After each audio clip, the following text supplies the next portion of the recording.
Ladies and gentlemen, welcome to the American Masterminds podcast. I'm your host tonight, Topher Sheeler. Ladies and gentlemen, this is another Blue Collar Connect Spotlight. This guest, man, what a treat. What a gem. What an absolute inspiration. We have Jazz from Real Clean on here this evening. This is a story of a girl that has conquered 2 markets in 2 countries at the same time. How she's done it, what got her to where she is something that you can draw absolute inspiration from. I cannot wait to get into this story. You know the drill. Let's grab a quick word from the sponsor and we will jump right in.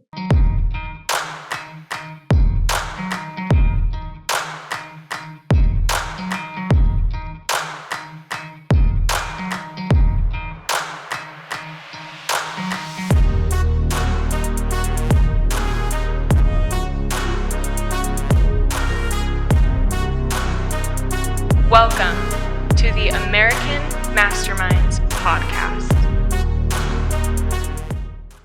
This episode is brought to you by AHA Realty.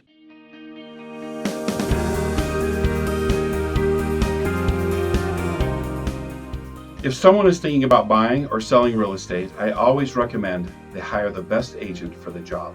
Not all agents have the same skill, dedication, and commitment to results. And there are a lot of moving parts in real estate, and a lot of things could go wrong. Having the right team is critical to having a successful transaction. My team and I provide exceptional customer service for our clients that is second to none. We only ask that you give us the opportunity to sit down with you and ask you about your goals and interview for the job. If you don't use me as your agent, I will never be upset. I'm just grateful for the opportunity to interview for the job. Please reach out so we may share with you what we do to obtain excellent results for our clientele.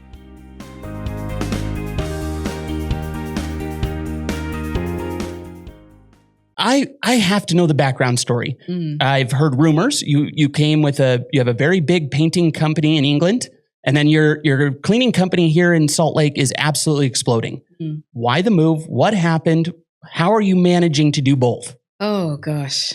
You know, honestly, whenever I get asked that question, I have to rewind because there's a whole journey that led to being here in Salt Lake. I mean, I get people's curiosity. It's like, what is a random British girl doing over in Salt Lake, of all places? And I think to answer that, I really have to rewind. So my background, like I grew up in London, grew up there till I was 18, and then I went to college in Florida.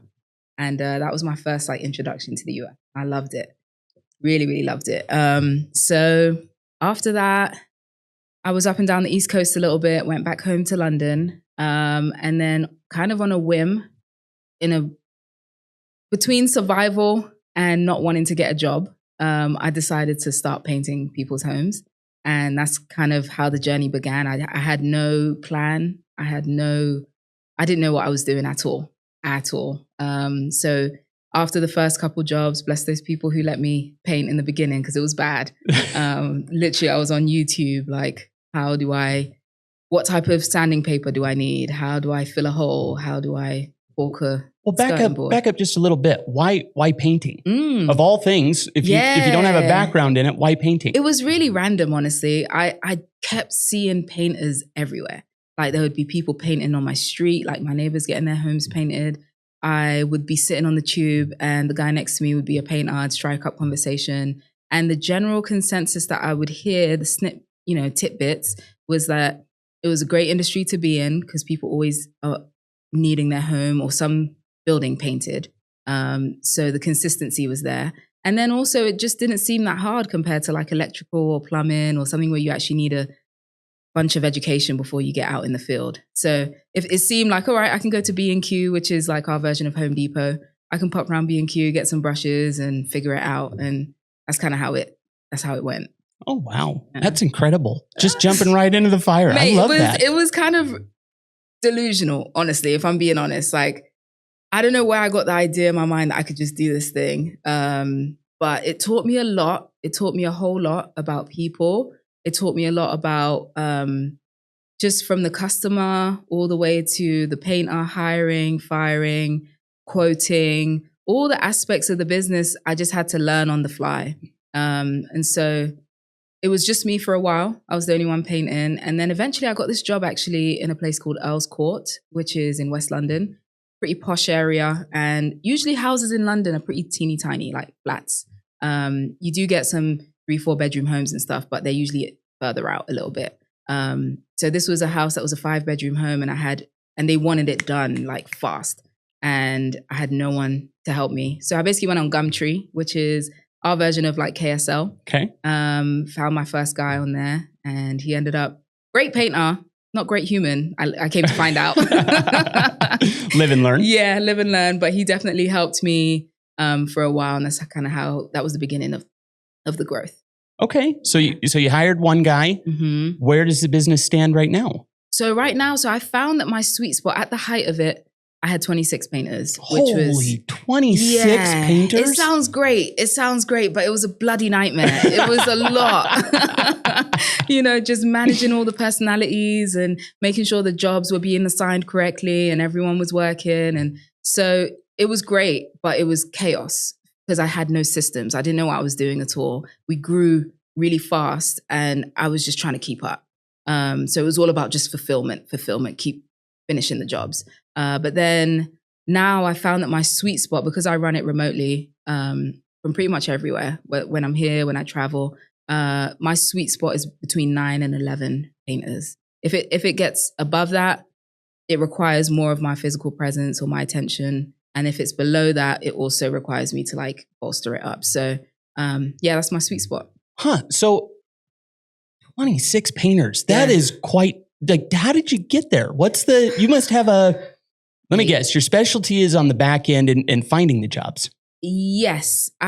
So it was a couple things. It was, you know how they say like preparation plus opportunity is luck? Mm-hmm. That was kind of what happened for me. We were just 2 people painting. And then I randomly got this email from BT, which is British Telecommunications, kind of like our version of like AT&T or Comcast, similar to that. Okay. They reached out to me and they were looking for painters for an ad. And I was convinced that it wasn't real. I thought it was a scam. So I disregarded it. I was actually on a phone with a friend at the time. It's like, I just got this email. Why would BT be? I'm not even like legit. I'm just a person with a paintbrush.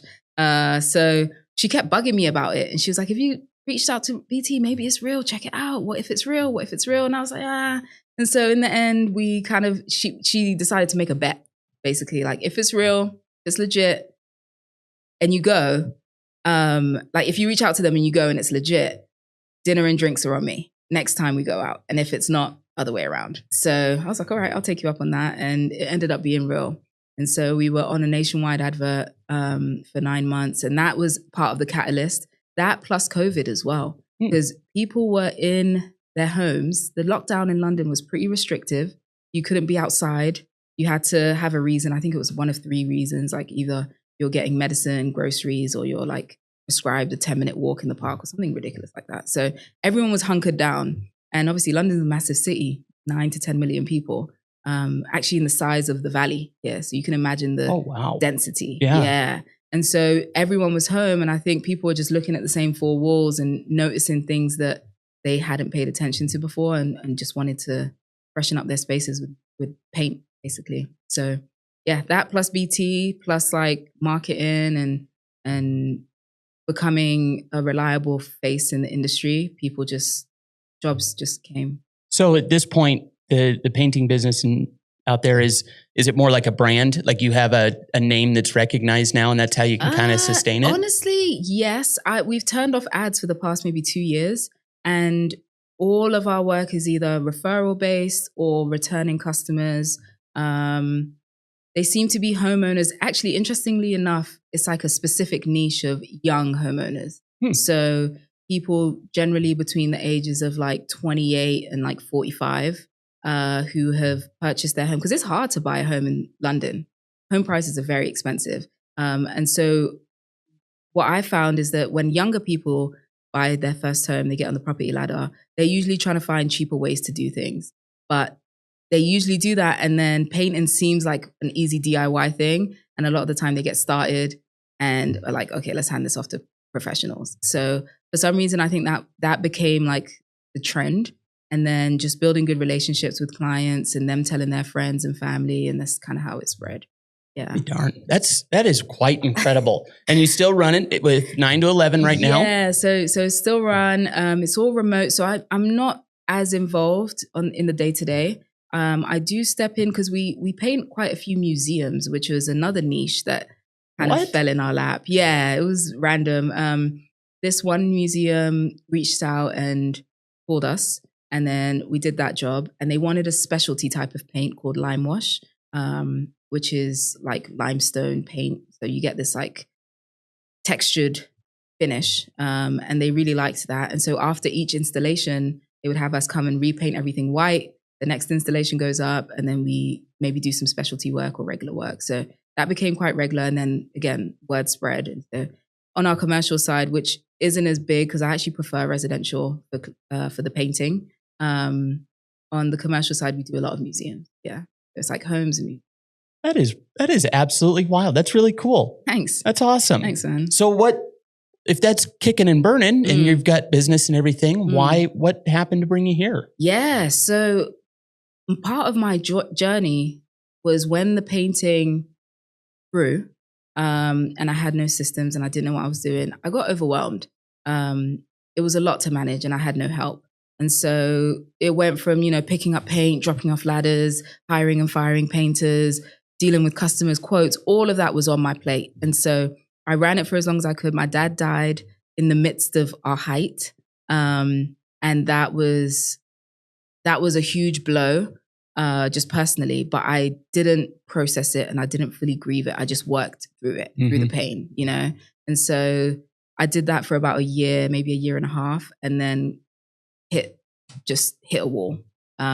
Emotionally, mentally, physically, I was exhausted. I hadn't been sleeping. I was barely taking care of myself, all my focus and energy. So basically once I hit that wall, I saw that this was unsustainable. On paper, it looks great, but in real life, I wasn't happy. I was pretty miserable. So I reached out to some friends of mine from Florida, from college.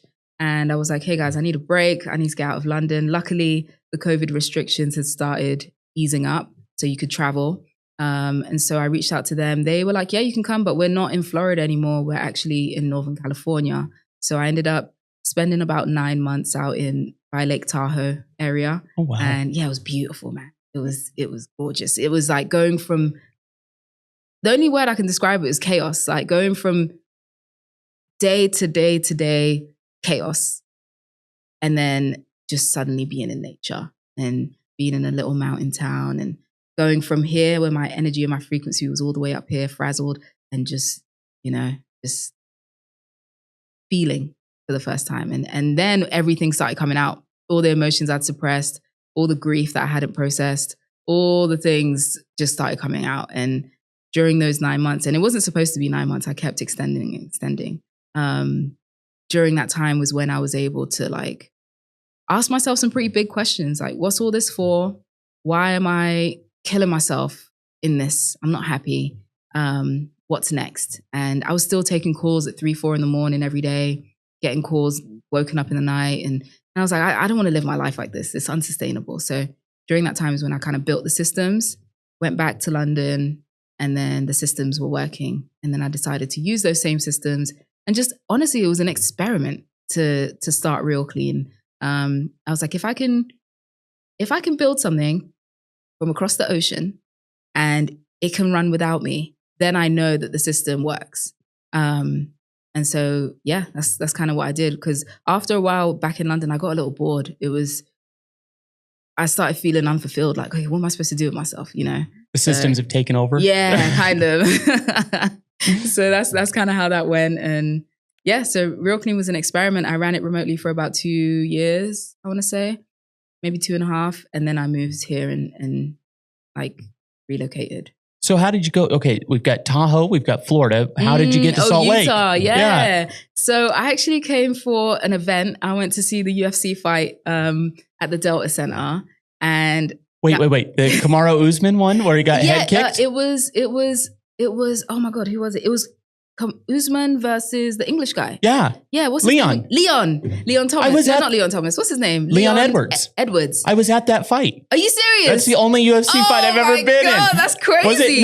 Was it not kind of boring until that kick? Yes. And you could hear it throughout the entire. You could hear it through the entire thing. Yeah. It was God, I nuts. can't believe you were there. Yeah, that's absolutely. Crazy. Yeah. So that was the first time I ever came here. No way. Yeah. And I was like, wow, this place is like, I was looking around and I was like, first of all, Salt Lake is everyone I spoke to, all the Uber drivers, all the servers, anyone I could have a chance to have a conversation with, they all said the same thing. It's changing. People are moving here. It's growing. I could see construction going up. And so that to me is an indicator of a growing market, right? Mm-hmm. And then, so that's kind of how it led to being here. Isn't it funny that, you mentioned COVID. If you had talked to me about Salt Lake before COVID, I'd have been like, no, there's way better places. I'll go all over the place. Yeah. And after COVID, there's a reason that everybody moved here. Yeah.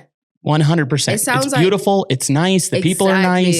You can be up in the mountains or down in Moab. Like, what do you want to do? Exactly. You can have a laid back suburban lifestyle. You can be in the city, downtown, and, with be in the mix over there. There's a phenomenal music scene that I love here in Salt Lake, which is a bit surprising. I noticed that all the really great shows are like on Tuesday night, Wednesday night, when they're on a big tour going from Denver to California, and Salt Lake always seems to be a little stop. So yeah, I love it here. I really do. And I don't want the cat to get out the bag more because already people know. Yeah, we've got enough traffic right now as it is. Man. The more people find out, yeah, So you came here, you fell in love, right? And then you started Real Clean. Yep. I got to know about these systems. What's your secret sauce to actually doing this? I don't even know if it's a secret sauce, honestly. I just obsess over systems. Like, I love it. Because to me, any sticky point in a business, there's usually, if you ask the right questions and if you get feedback from the right people, you can figure out what the issue is and you can likely build a system. And when I say system, I don't mean automations and I don't necessarily mean like AI and CRMs and stuff. It's more just having a process, like a SOP for that situation. So that's something that I'm really big on my company. I could put it up on my phone. Like the SOP list goes on and on and on for every scenario, because when it happens, we document it. And so that next time it's easier for the next person, or it's not a scary situation or uncomfortable or unknown. It's written. So yeah, that's when I say systems, it encompasses a lot, but really it's figuring out the problems and like solving them. That makes a ton of sense. So you scaling and getting more people at any point in time, you're ready for just about anything. I mean, at the moment we're growing fast and we found our niche. Cleaning is a wide industry. It goes everything from homes to restaurants to hotels and what we found our niche to be in is construction cleanup. That's what we love. That's what my team loves to do the most. That's what I love to do the most. Because on the residential, which is still a big part of our business, I would say a good 60 to 70% is residential. So that means move out cleans, turnover cleans, also recurring cleanings too, like monthly deep cleans, that sort of thing. Those are great. You're in people's homes. You get to care for their space. You help relieve a stress, take one thing off their plate, because people don't love to clean. It's just a chore that we all have to do, right? So I love that side of it, being able to take it off of people's plates.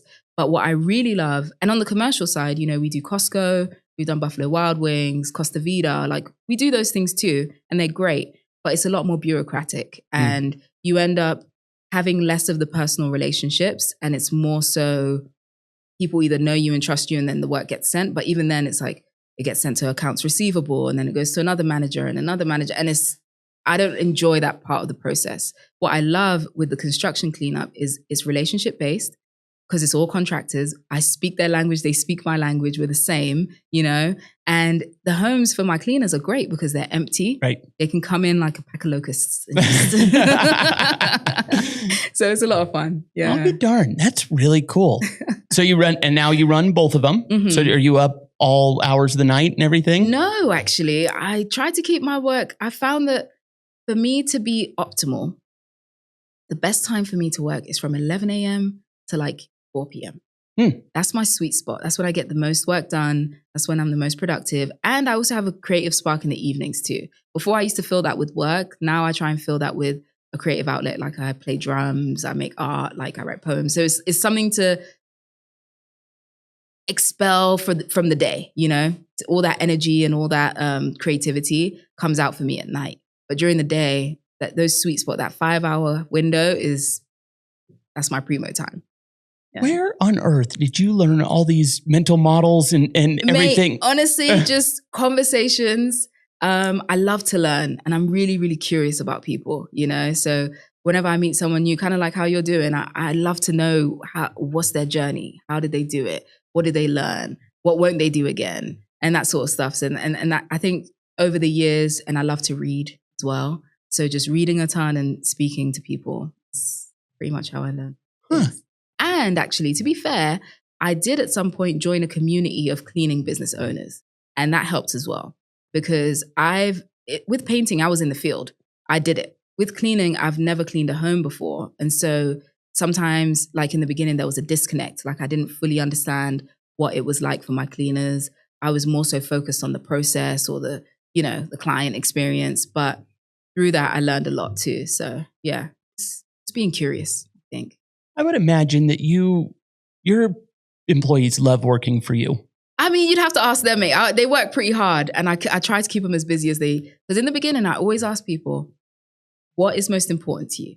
Is it just the frequency of jobs? Is it the price per job? Is it what's most important to you? And my team is primarily made up of single mothers. And that's a pattern that I don't think is a coincidence.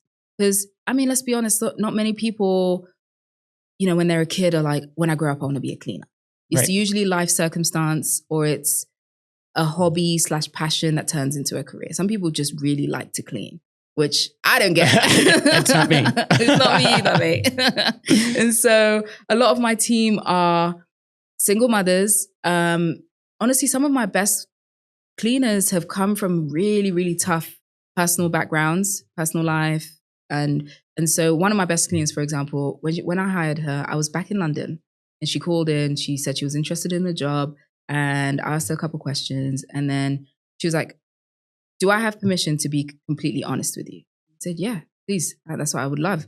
And she was like, I'm in a shelter right now with 5 kids. I need to work. And if you give me work, I will do the work. Just give me the work.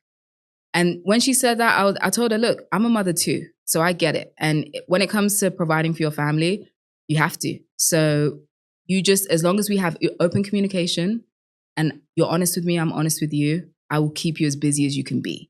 Just do the right thing. And she worked with me for 4 years. She obviously got out of the shelter, first into a rental. Then she bought a place. And then she moved. And in the end, we lost her. It was really sad. She ended up moving to another state to be with her family. But it was just seeing the journey that she went on. I think we were both meant to meet each other at the time that we did, because we understood, you know, and that's a general theme in my team. Most people are just mothers. Yeah, single moms, or they've left abusive relationships, or they've like had some challenge, drug addiction, all sorts of things. And that's why it's more than just cleaning for me. It really is. Like it's impacting people's lives. And I love working with women because, no offense, women are the best. All right. Whenever a woman's involved in something, it usually amplifies, you know? And so, I mean, that's what we do. We create life. We take care of households. We take care of, you know, and so it's the same thing in our work. We amplify everything we do. So I love empowering women to let them amplify. So how many people do you have in your team here? Yeah. So we're hiring at the moment. I think we've got about 17. We're hoping to get to, mate. We are trying to keep up.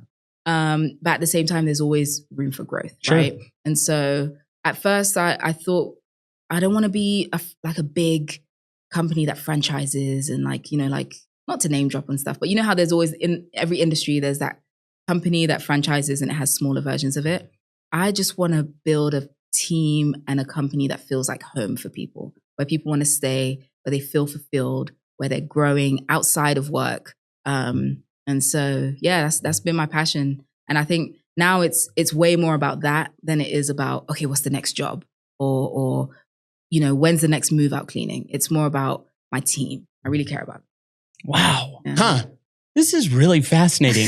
Really fascinating. You ask good questions. So you've got 30 people that you're managing around the globe. Oh, yeah. That is insane. Yeah. Thought of it that way, but yeah. And you're growing and building stuff. I think that is absolutely phenomenal. It's fun. So talk to me. You said it something back a little bit here. Referrals are kind of where you live. Yeah. And I would imagine, because I kind of want to hear your thoughts on what you think of Blue Collar Connect. Oh my God, I love Blue Collar Connect. It was like pulling teeth getting me to join, honestly, because Mark, bless him, I'm honestly so impressed with his consistency. He's so persistent, but in a polite, respectful way, but just there every time. When you're ready to join, come, and so I think that helped because it's easy to brush things off when you think you're too busy and, when there's a commitment and it seems like, another thing I have to add to my plate.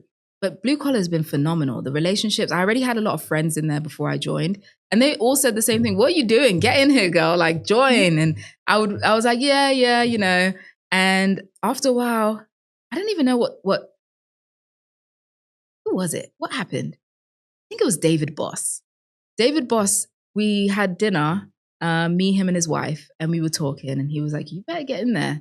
Like, it's going to be big. And for you specifically, I think it'll be great. And we just had a conversation about it. And I think that was what was the turning point for me. After that, I would go to the lunches and, it's a money investment and a time investment. But my favorite part is the education. And I'm sure you hear that all the time. Like I said, I'm a curious person. I love to learn. And being in an environment where that's encouraged and there's so many resources given to you, like learn. I love that. So yeah. I do really like the education portion. For me, it's I guess you'd call it the integration, right? It's the masterminds. Yeah. Here's the education, but also you're going to have there's 5-6 meetings for you to hit. You can hit all of them or none of them, whatever you want to integrate that knowledge into what you're doing. Yeah. So going to those masterminds and whatnot, it's absolutely fantastic. And also the accountability that you create with people in the group, because we're all building, and I've done building alone and it's so lonely. And when you run into issues, you have no one to turn to, you can't get advice, you can look online and stuff, but it's not the same as being able to call someone from Blue Collar Connect and be like, hey, can we meet for lunch? Can we talk? Like, I want to figure this thing out. I'm stuck. And people are so willing and ready to help. And I love also helping others when it's something that I can do. Yeah. So. We just did some video testimonials last week. Oh, cool. And it is funny. Everybody kind of has one thing that they focus on, whether that's the education or the masterminds or the financial, wealth builder. But the back half of what everybody says is the community. Like you can't, and I made a joke about this like the first couple of times I went to Blue Collar Connect. I'm like, this is going to work. We're all trauma bonded together and we just don't know it yet. This is just forcing us to talk a little bit. Seriously. Because it is. Everybody there, I don't care how big, I don't care if you're the guy that just started or if you're the guy with the, $40 million company. Yeah. We all are dealing with the same problems. It's just the number of zeros that are after your problems. It's right? so true. And it's just the length of time that you've been doing it. And yes, it gets specific to industry and that sort of thing, but we're all blue collar. Like we're all trades people who are mostly home services. And so we have the same problems a lot of the time. Yeah. I love it. I love every aspect about it. And then also you can't, how do you get a Miranda and a John Spears in the same, you know what I'm saying? Honestly, just the range of people in terms of age, in terms of just demographics, like it's cool. And I love as well that the women, we've gotten together and we have our own like women's success group that we get together, chat. I mean, I think there's so many ways that the Blue Collar is growing, and it goes beyond just networking and it goes beyond just, hey, we have to meet every month. We have to blah, blah, blah, blah, blah. We want to, because we're gaining so much value from it. We're creating these relationships that go past work and past business. And yeah, I'm really excited to see like what direction it goes in, because I think it's got a lot of potential. I think it's like a family. Yeah. Like it's crazy. It's wild that we've only been in for 3-4 months. Yeah. I think, and there are people in here that I feel like I've known for 10, 15 years. Honestly. I mean, we joined end of last year, maybe in the fall or just before winter. And I was gone. I traveled for about 2 months. I actually went to Africa. It was a cool ass trip. Wow. Yeah. Did like a road trip through West Africa. Awesome. But Yeah, so I was gone and I was worried about that. Like, oh gosh, I'm going to be gone for a good 9 weeks. Is it going to be the same when I get back? Is it, are the relationships that I started to build, are they all going to fizzle away? And but it was like I just jumped right back in, and it's like you haven't seen your friends for a week. You know, it's like you're right back into it. Yeah, so it's great. It is really cool when you watch, like, everybody kind of invites guests and whatnot. There very much is like, this is your group, and like attracts like, or it repels. And you can literally sit up, if you sit and watch up the lunch, like you can see people like, oh, or like, no, I'm not doing this. Interesting. I haven't observed that. It's really cool. Point. Huh. I think also as well, one thing that the whole collaboration over competition. Yeah. That's a phrase that we hear a lot in blue collar. And I honestly, I respect it so much because there's so much work out here for all of us. And I like that it's not just one industry, like one person per seat, kind of like BNI, because you can actually learn, because then another cleaning group joined. And I don't know, maybe it's because of the way we're taught or programmed by society. It's like, mine.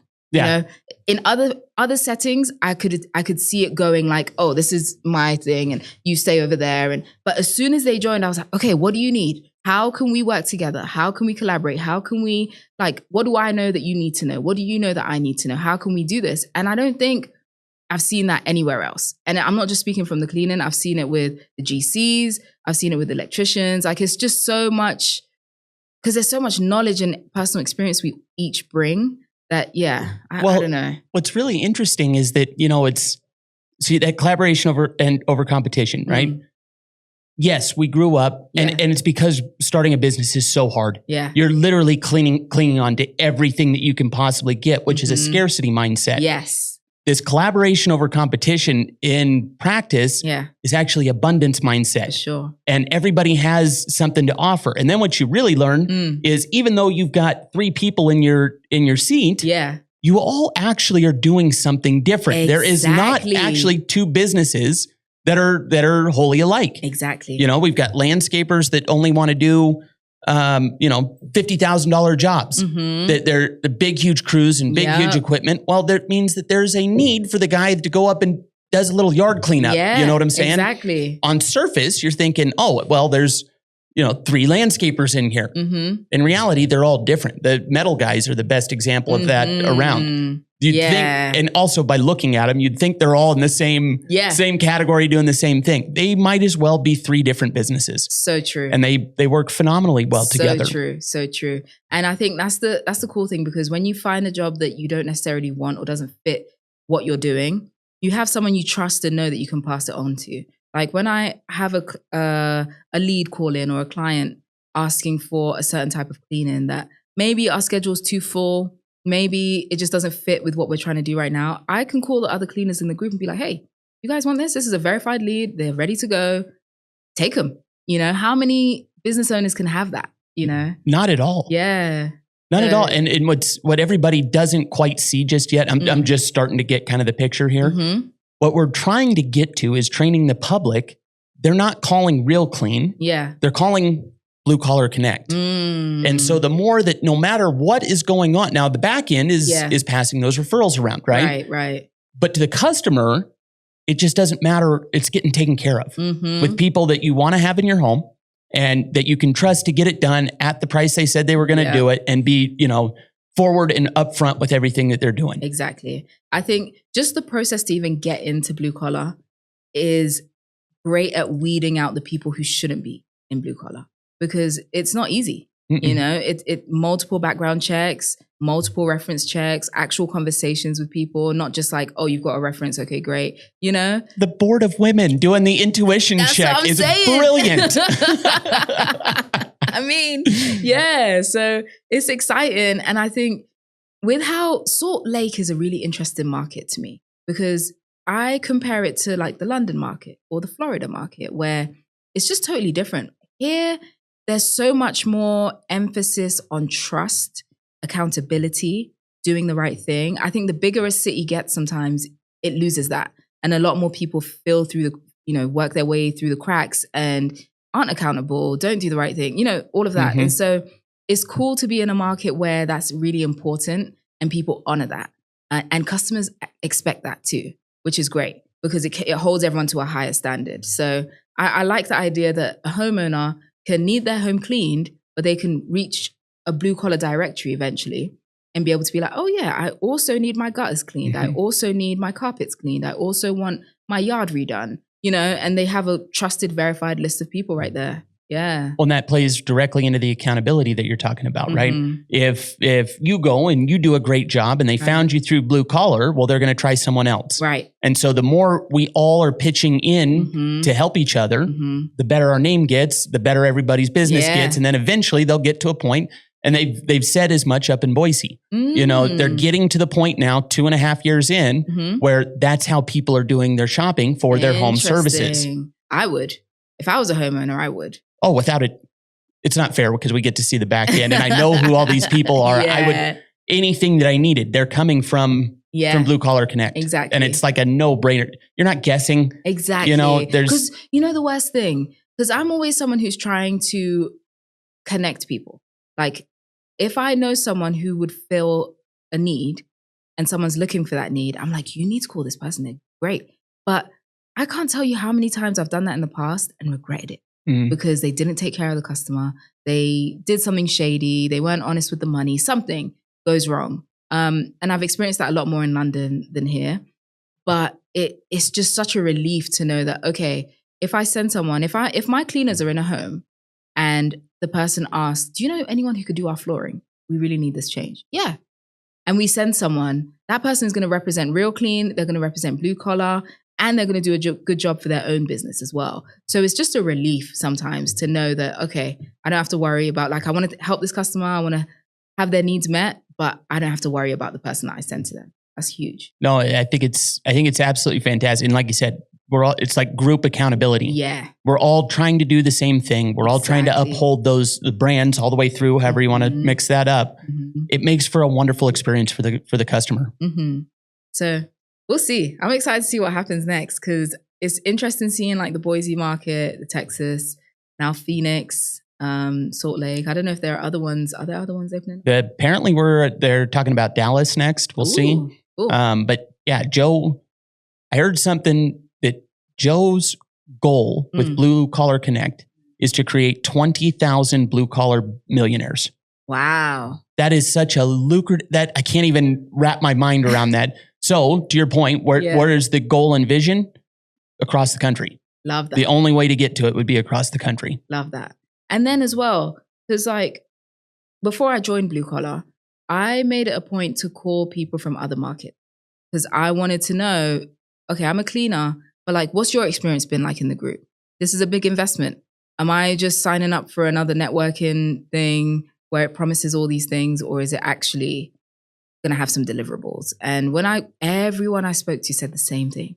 It's crazy. They all said the same thing in different ways, specific to their perspective. They mostly said that they joined either because their business was on a going down and they needed something to bolster it, or their business was growing and they needed a way to like make sure their back end was solid and all of that.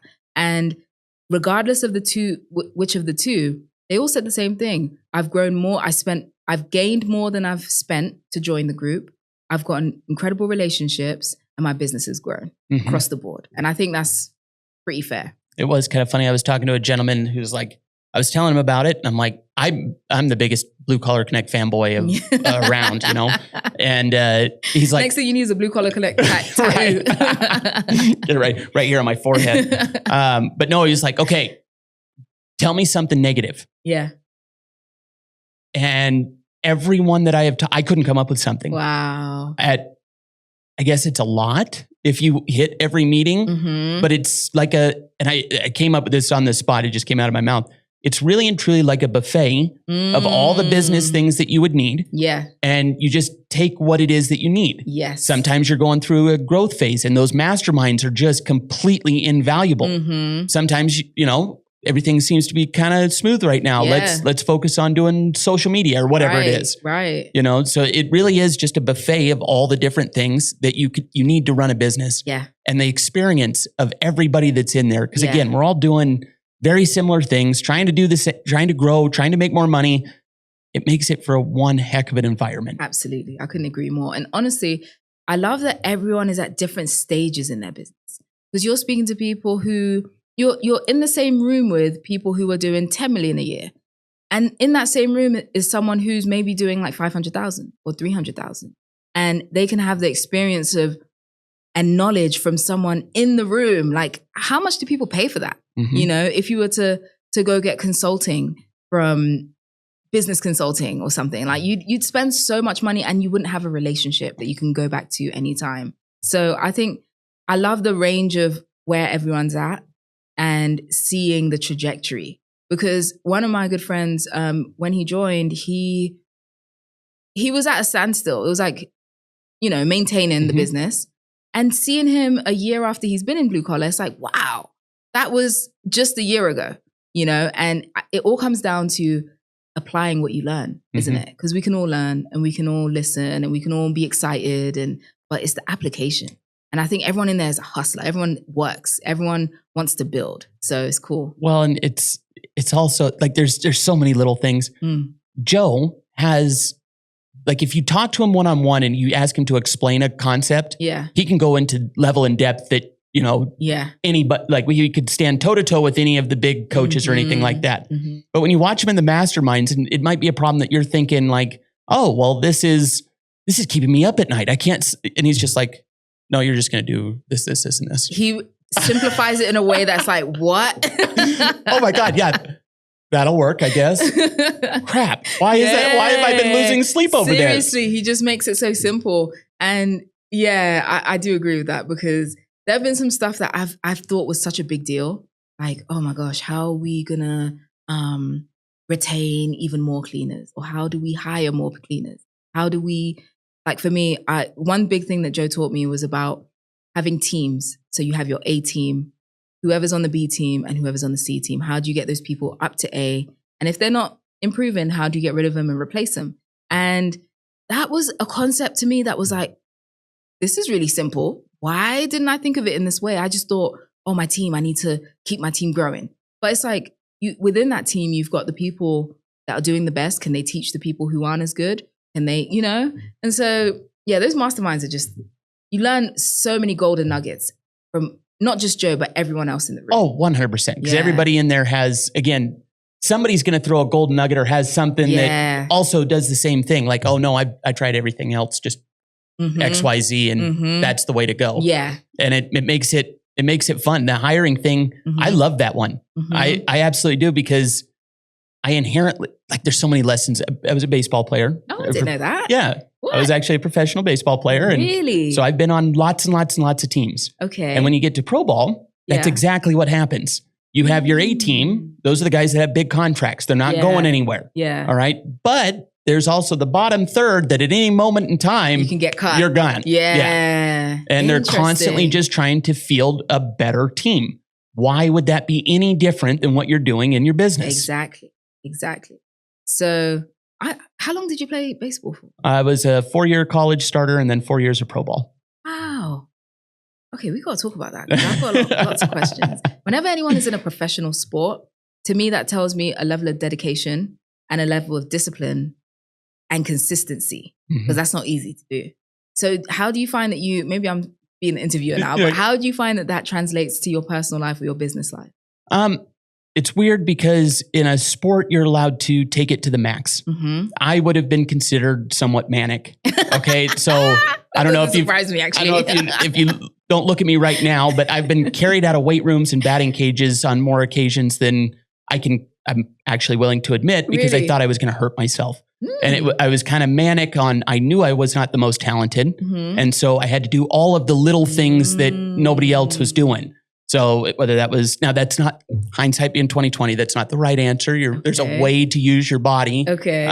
But no, that was kind of it. So I kind of have an opposite, and I have not totally found what the like you said, my secret sauce. I haven't totally found it yet. Yeah. What worked for me in baseball is not the answer in professional life. And I'm wrestling with that a little bit right now. Yeah. I'm sure there are some habits that you can bring into the professional life from baseball. But like, oh, that's interesting. Okay. You know what the biggest lesson that I have from baseball? What's that? To me, baseball is the closest game of all the games to life. Okay. If you're a baseball player, the batting average. Yeah. All right. If you're failing 7 out of 10 times, you're in the Hall of Fame. Right? Yeah. A 300 batting average is kind of unheard of, which means you're failing 7 out of 10 times. Yeah. And so in life, then you get into like the mental models of how do you do that? If you haven't gone 0 for 40 at one point in your life, you haven't been playing long enough. If you know, in an average baseball game, you're going to get 4 at bats. Okay. Well, if you strike out in the first one and you take that to the next one, right, you're going to strike out again. You don't have time. You just have to let it go. So the goldfish theory, like that was and I'm naturally one of the worst. I will ruminate on stuff all day long. And it was a very hard, heavy lifting to just, no matter what, you are just moving forward. Yeah. Just keep moving forward. Makes sense. So, and then forget as fast as you can. Wow. That's a golden nugget for me. Thank you. There you go. Yeah. Good one. Well, don't be switching the show dynamic around on me, Jazz. All right. Unintentional. You got me. Well, as we're kind of wrapping up here. Yeah. I got two more questions for you. Okay. So talk to me about the trajectory where you're going to take these companies, what kind of is on the future, where you're going and what you want to accomplish. Yeah. Wow. It's a great question. I think for me, when I think of the future, I think of freedom. That's the word. That's freedom. That's what we all want, right? Before I thought it was money freedom, and it still is, but it's time freedom. That's the real currency that I'm chasing. And travel is a huge part of my life. I've been to over 80 countries. It's my passion. Wow. Probably more than business. And I want to be able to travel more with my family. I want to go with friends. I want to have places in different parts of the world. And, and so when I look at the future, building my companies is the vehicle that allows me that time freedom. And so Real Clean, we're just going to keep growing and learning and perfecting our service, perfecting our process, perfecting everything. If you ask me what the future looks like, it looks like me like 60 years old on a canoe in like the Amazon rainforest, me just like exploring the world completely. Dora the Explorer. And in the background, companies working, people working, providing for their families. Yeah. I'm very envious that you have figured out a way to do this effectively remotely and operate. I've never really found a sauce on being able to do that. Mostly it feels like you have to be right on, hands-on the whole time. I do think it's industry specific. But that being said, if you build it, especially with Real Clean, I reverse engineered everything. My whole thing from the very beginning was, I don't want a repeat of what happened with the painting. I don't want to be stuck in the business. I want to build this business as if I was never involved. And that's how it allowed me to be able to be remote. Because I wasn't. I was across the ocean. I couldn't go and check on a job. I couldn't see a customer face to face, So if you want to talk more about systems and remote work, I love geeking out on that. So anytime. I actually would. I actually really would. Okay. I would love to go get lunch sometime. Let's do that. And let's do it. Yeah. Okay. Absolutely. All right. Last question for you. Okay. Ready.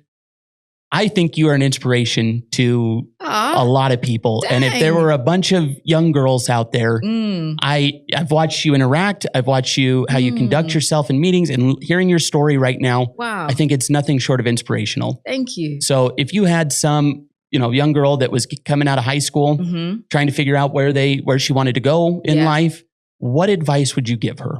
Oof. I would tell her,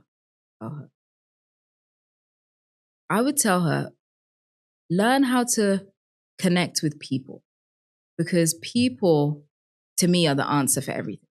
If you can have a conversation And if you can learn, be curious enough to learn from people and share, I think that's the key, regardless of business, or even if you're not an entrepreneur and you're an artist, or you want to be in corporate America, or whatever it is, you want to play a sport, because people open doors. Some of my biggest contracts have come from relationships. And I think I just love people so much that would be my advice. Just learn to love people and be curious about them and ask them questions and hang out with them and learn like all the time through people. Yeah. That is absolutely Mate, fantastic. My goodness. And everybody, mic drop. There we go. Wow, it was fun.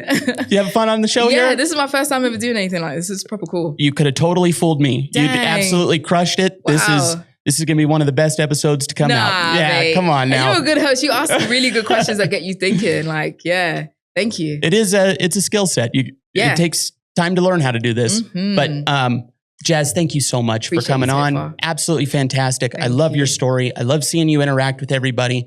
You are truly a treat to have it in our new family that we Dang. found. You can't see it, but I'm blushing right now. I appreciate you, bro. Thank you. Absolutely.